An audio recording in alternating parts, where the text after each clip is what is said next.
because there's not, like you said, there's not enough camaraderie and fellowship within like religious spaces, but there's not enough of that in general. In women, for sure. In women. In a group of women. 100%. On it. And, 100%. you know, I feel like there's so much you can do to just talk about things, but being demonstrative is like the best way. You know what I'm saying? Like to show up is to just do it. And what do they say? Actions speak louder than words. And we wanted to show y'all like, niggas really talk. Like we know each other.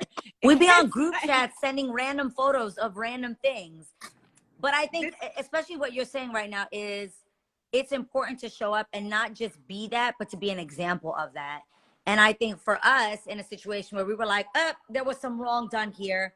I wasn't on Instagram. Jeannie was the first one to see it. And she sent it to me, obviously, the finale of the reel and you being left out. And we were like, this is wrong. And Jeannie's like, what do we do? What do we do? We were not aware of this. And this is obviously not okay.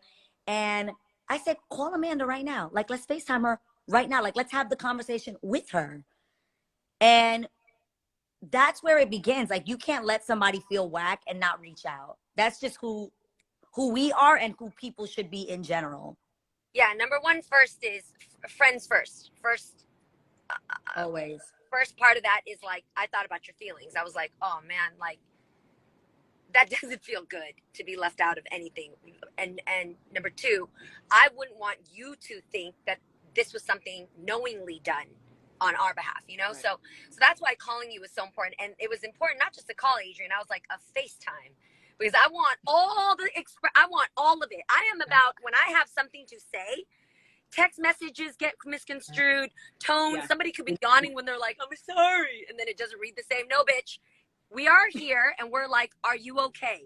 Because we didn't know about that. And it was such an emotional day. And honestly, I like when I watched the reel. Like I cried through the whole thing.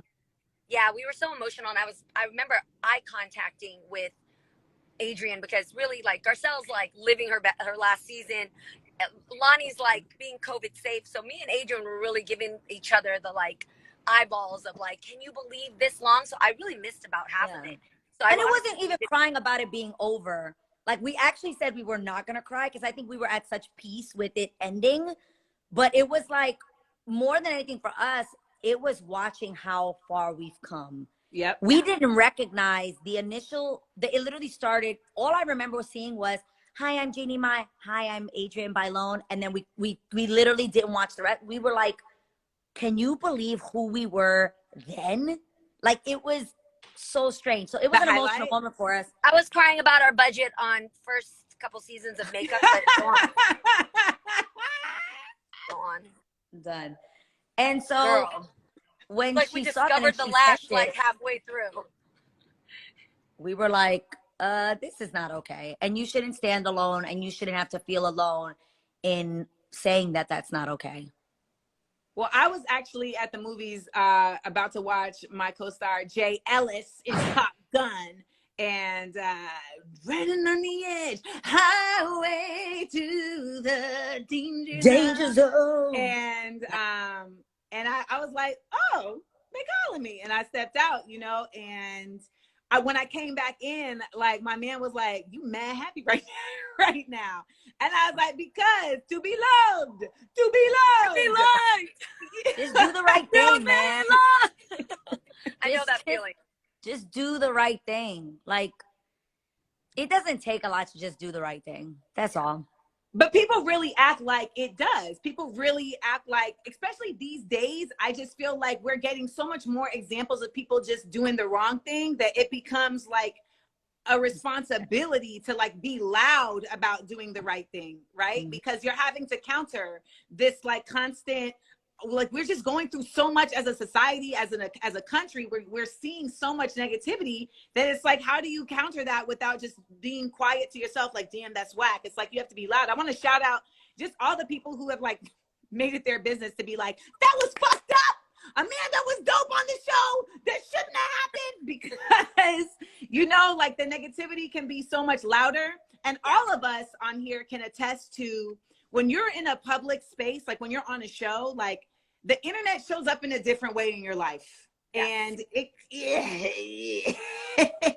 and it can be really intense and bad for your mental well-being. It can also feel very segregating and lonely.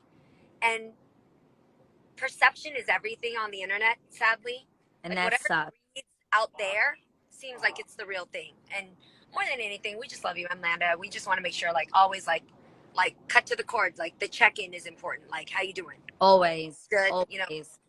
And I love y'all. And we, I feel like when I came on that show, it was a surprise for everybody, for all the hosts, and everyone had to like take a step back and like, okay, and deal with it. And it was really like not fair even how I was brought into the mix, but ultimately like we did our best, with the way that the circumstances were. We did our best, and we tried to really talk about topics, and you all tried to like make me a part of like, okay, this is where Amanda's role is. I mean, even like figuring out where someone's gonna sit at the table is like a thing. Jeannie would be on the end of the table. Y'all don't understand the shit Jeannie used to say to me between commercials, okay? Oh, like, I do, Amanda, because I sat next to her for like 6 years. Jeannie, were we Southside for how long? For 6 years? We were Southside for about 3 seasons, maybe, and then no, what they longer did. than that. Was it longer? Here's what they did, though, 4 or 5 Adrienne. Now looking back, what they did was the same thing teachers be doing in class when you don't want to put the two bad ones together.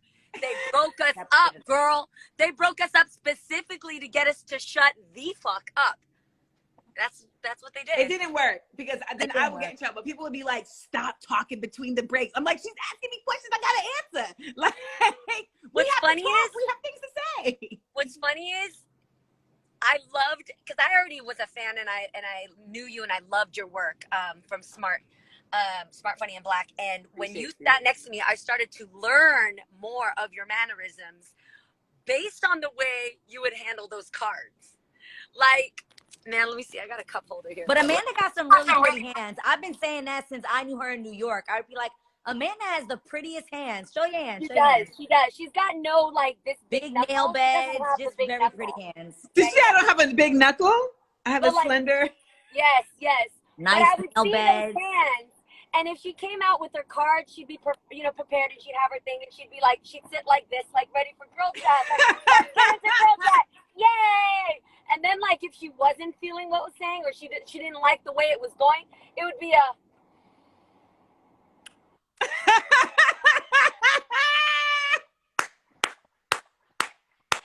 That is so real. That's facts. Straight like, Wait, let you me have get cards my, right now? You have cards right now? Yes. These are different topics from my stand-up, because I'm going on tour. Everybody's watching. I'll be on tour, the Amanda Seals Black Outside Again tour. Go to AmandaSeals.com. I already know. Get your tickets. I'm going. You're going to be in Atlanta. These are some of the things. Yep, you're going to be in Atlanta at the end of fall or something, and I'm going to try to make it. Yep. Yes. I know you're going to be at the Fox Theater. There. It's the Fox Theater Yep. or something like Smart, that. Funny, and Black is going to be at the Fox Theater in Atlanta I be knowing. on October 15th. I be knowing. October 15th.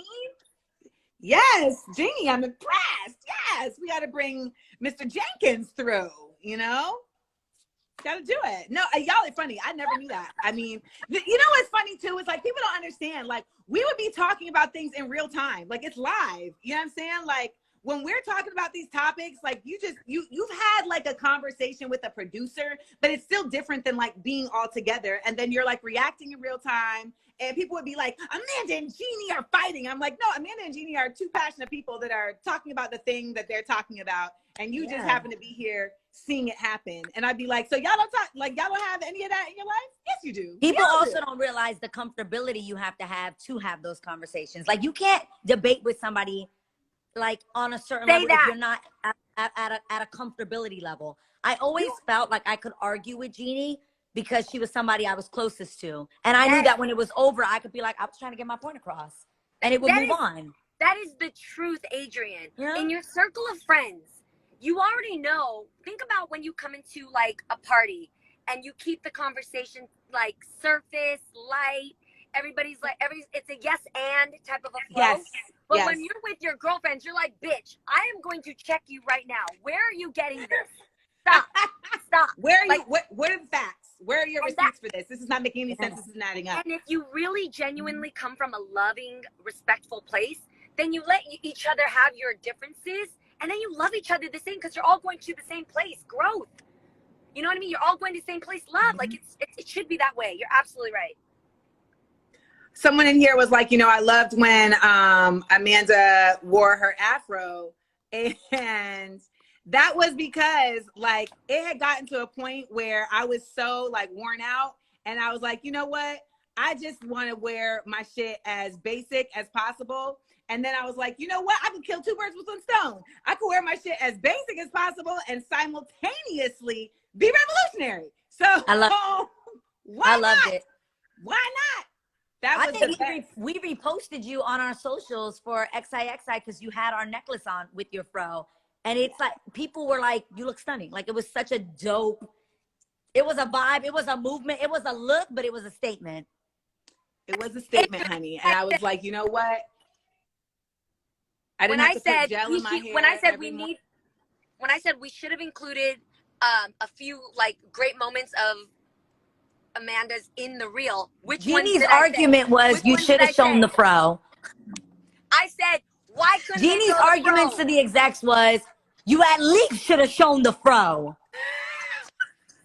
I said just one would have said it. Just one would have said it. That's our argument. That's it. I don't need a retrospective. I don't need, you know, I didn't need y'all to like show a video, like a slow motion video, like in memoriam. You know what I'm saying? But look, just a little shot of the fro. You know, I was there. The fro was there. The fro was there.